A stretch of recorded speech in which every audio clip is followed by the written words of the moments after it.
People of YouTube, it is Multiplier and I'm wearing sunglasses. It is a beautiful day and we're going to review Circle2, this really cool synth. Now, don't let the sunglasses distract you because all the sub bass is kind of leaking out the headphones because of this big air gap caused by the sunglasses, but I look good, so that's all that really counts, right? If someone walks by, they don't hear the sound, all they see is that cool dude making music and they go, yeah. So let's actually review Circle2. Now, broadly speaking, all VST plugin synths kind of work in the same way. Yes, some of them have kind of better algorithms and have more features or do things in a little bit of a different way, but broadly speaking, you kind of get the same sort of sounds out of all of them if you know how to program them. So what Circle2 decided to do is really focus on workflow. And the result of that is you have this really easy to use, really quick and efficient tool to lay your ideas down or be creative without getting bogged down in the details. Because there's a lot of really good synths I've got that give you an insane amount of like fine control over things, like whether it's the envelopes in FM8, or some of the weird stuff with the bipolar parameters in, say, O2 Helix, which give you like an insane amount of control, but they take forever to program. It's the same with, say, not even just synths, but some plugins, like, for example, Isotope Trash 2.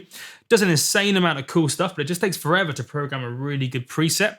So I really like the fact that Circle2, yes, it sounds unreal, but it just gives you a really good workflow. So for example, let's show you how easy it is to make a sound. So we'll just hit new sound to make sure we've got new sound.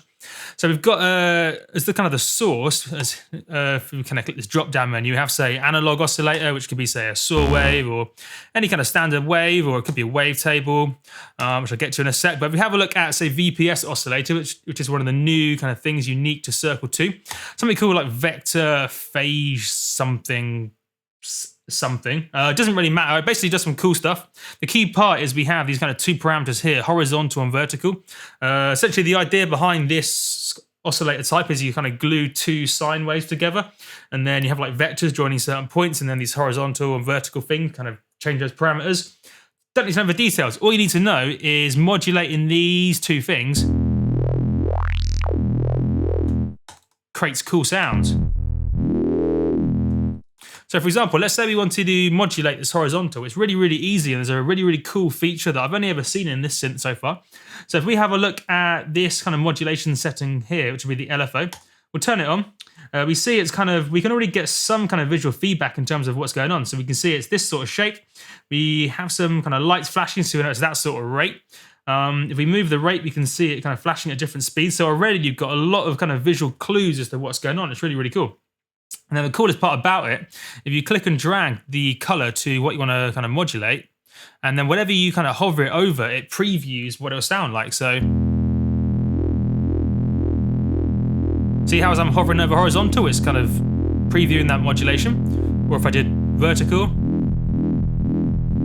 or say fine. So we can say put it on horizontal. We could say change the level.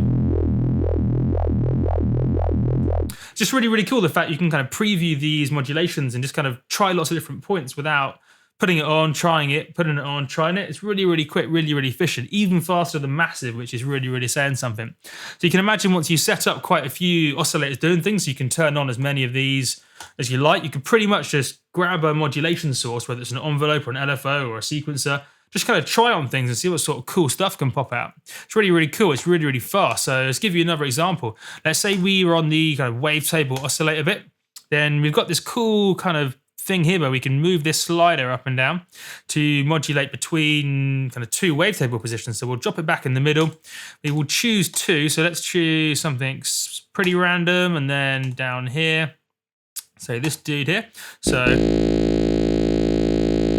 pretty cool. So now you can see if we modulate this between these two wavetable positions, we get a really cool dubstep-y sort of sound. So we could drag maybe, say, different LFO. So we'll hit the drop-down menu, choose, say, what looks cool. I reckon this dude right here. So we will hold down the note, and then we get the preview. Really cool, right? So we have a bit of a dubstep-y thing happening.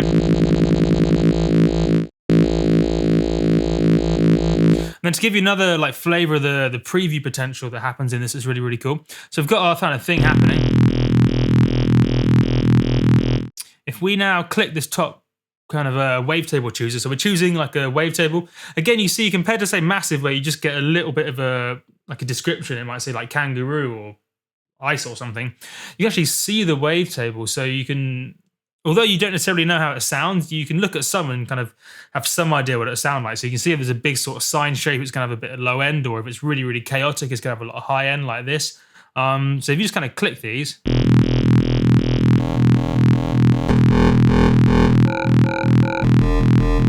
so you can imagine if you're making, say, dubstep or anything that needs a bit of wobble, you could just kind of really, really quickly just kind of hold the note down, click a load of sounds, see what sounds cool, and then leave it or tweak it, whatever you want to do.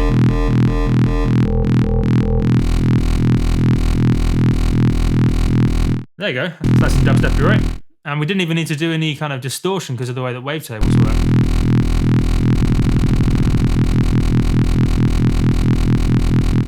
Super cool, right? See how quick and easy you can, especially once you get a feel for the way it works, you can just drag things out and see how it works.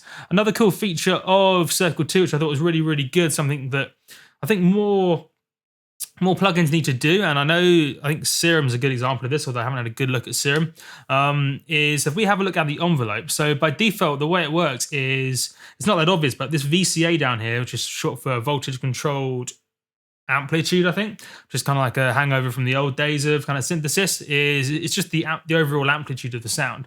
So this green envelope is this kind of main amplitude of the wave.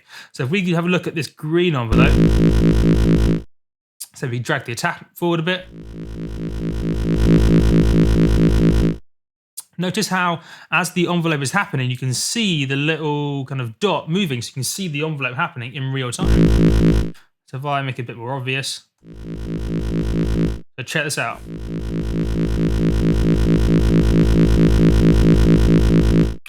That becomes especially useful when you have multiple envelopes all doing multiple different things, so you can see as you're pressing notes at what stage in the envelope things are happening. It's really, really cool. It's probably a really, really easy thing for someone to program in, but I'm really, really glad they've started doing it.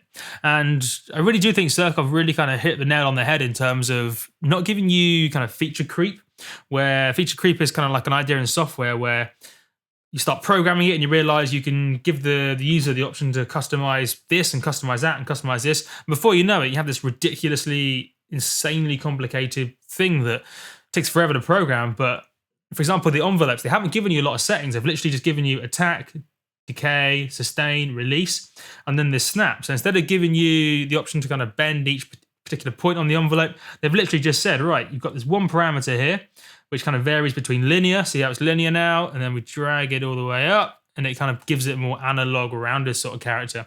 And most of the time, that's all you really need. You don't need to be doing it insane looped envelopes or getting too ridiculous like you can do in, say, like FMA or Massive. And I really just think it allows you to just lay ideas down super fast, super efficiently. It's really, really cool. But you do still get quite a lot of control. So you can still do stuff like key tracking and if we have a look, keyboard here. So you can set up your own like fancy key tracking if you need to. You can do your gliding. You still have all the normal controls kind of somewhat buried away in this kind of pop-up menu at the bottom, so you can control all the normal things like polyphony, unison, legato, and stuff like that. But it really just doesn't overload you with features, but it still gives you enough to really make really cool sounds. It has loads of other cool stuff. I mean, stuff like filters. You can do all the normal things. I'm not going to go through each individual filter or each individual effect because it's all standard stuff. You got normal filters, good filters, but normal filters.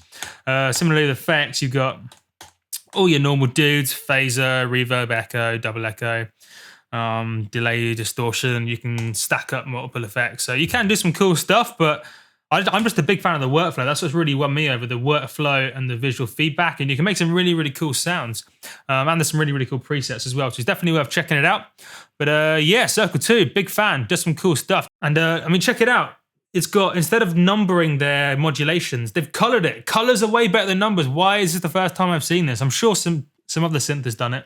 But the fact that there's colors to symbolize what modulation, whether it's an envelope, an LFO, or a sequencer, modulates what, it's just done with colors, seems kind of obvious. Now I've seen it, but I don't think I've seen that before. Super cool, super dope. I like it. But Multiplier, been a review.